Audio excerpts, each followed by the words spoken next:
Պարոն Սաղաթելյան, Ջերմուկ գրուպից արձագանքել են, թե քոչարանականները թիրախավորում են ազգային բրենդին և խուճապի են մատնվել։ Ինչպես կարձագանքեք այս մեկնաբանություններին։ Ինչու է Աշոտ Արսենյանը կամ Ջերմուկի սեփականատերերը երբ են ազգային բրենդ դարձել, որ մենք Ջերմուկ հանքային ջուրը չենք, ջրի մասին չենք խոսել, խոսել ենք նրա սեփականատերերի մասին, ովքեր ազգային հարստությունը օգտվելով հարստացել են ու այսօր մարդկանց կամքի վրա բռնանում են ըստ էության եւ այդ լծակներն ու հնարավորությունները ուղղորդում են, որպեսզի մարդիկ քվեարկեն օրվա իշխանությունը։ Մենք շատ պարզ իրանց հասկացնում ենք, որ դուք ժամանակին Գրիգոր Զորապնել էր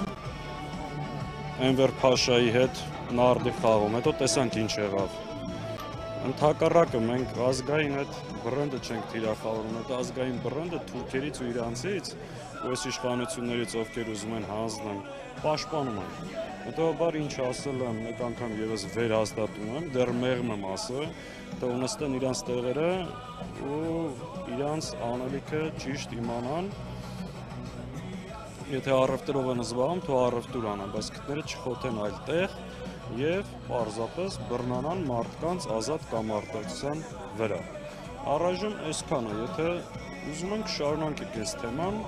ու արդեն կանցնենք հաջորդ ավելի հետաքրքիր փուլի։ Պարոն Սաղաթելյան, նաև այսօր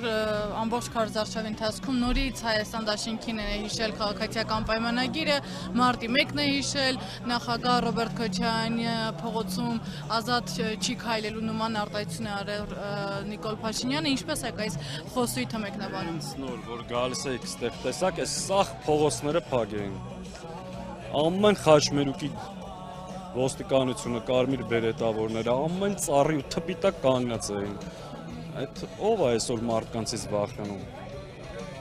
Տեսնեք, չէ՞ ինչ է կատարվում։ Այո, ինքը պետք է միշտ վախենա մարդկանց մեջ դուրս գա, որտեղ ոնց որ այսօր էլ տեսակ ամեն ծառի տակ մեքենան բռնացնել, ասի դու դավաճ անես, հայրենի քազնող ես։ Ու ես կարծում եմ դեռ մեղմ է, նորմալ է, որ այդ ձև են ասում, այդ ձև են վերաբերվում։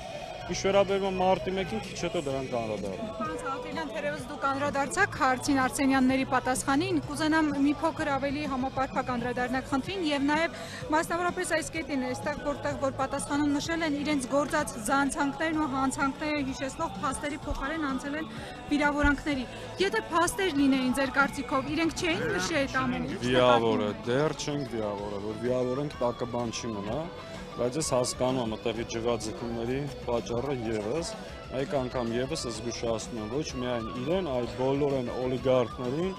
ովքեր այսօր ջանք ու եռանդ չեն խնայում այս իշխանության վերարտադրությունը ապահովելու համար։ Ձեր հարստությունը մնալու է թուրքերին։ Արևմտյան Հայաստանում կամ ընդամենը մի քանի տարի առաջ Արցախում պակաս գործարարներ չկային։ Այսօր իրանց հարստությունը ուր է։ Հետևաբար իրանք այդ որ Նիկոլի համար վիզ են դնում, որ վաղ նաև այդ իրենց ունեցածից զրկվեն։ Իրանց թվում է, որ իրանց ունեցածը մենակ Նիկոլն է խլող կամ չխլող է, այսօր ամեն ինչ անում են վերարտադրվի կամ գնացը իր ոտերի տակ թավալվում են։ Բայց այդտեղ պետության եւ լինելիության հարցը։ Իրանք ընդամենը գործիք են, որպեսզի Նիկոլ Փաշինյանը կարողանա կատարի Ալևի առջև իր ստացած խոստումները։ Ես իմ համար, այսինքն Նիկոլի գործունեության արդյունքում թուրքը ջերմուկի մատույցներում է։ Հիմա ինչ են ասում է դրանք։ Հանցագործ են մանգալի, խնդրեմ։ Հանցագործի մեղսակից են ուզում լնեմ, խնդրեմ։ Կոչ են անում, որ մի արեք։ Կրկնակեք պատասխան տալ։ Նաև Դավիթ Իշխանյանին այսօր անդրադարձավ, նշեց, որ Դաշնակցության խոսույթն է, որ Դավիթ Իշխանյանի չի թողնի, որ Դավիթ Իշխանյանն ազատվի Բաքվի բանտից։ Կարճ ենք պայմանավորվել, բայց ասեմ, դա ընդհանրապես մեկ հարցի պատասխան է, որ Բաքվում գտնվող գերիները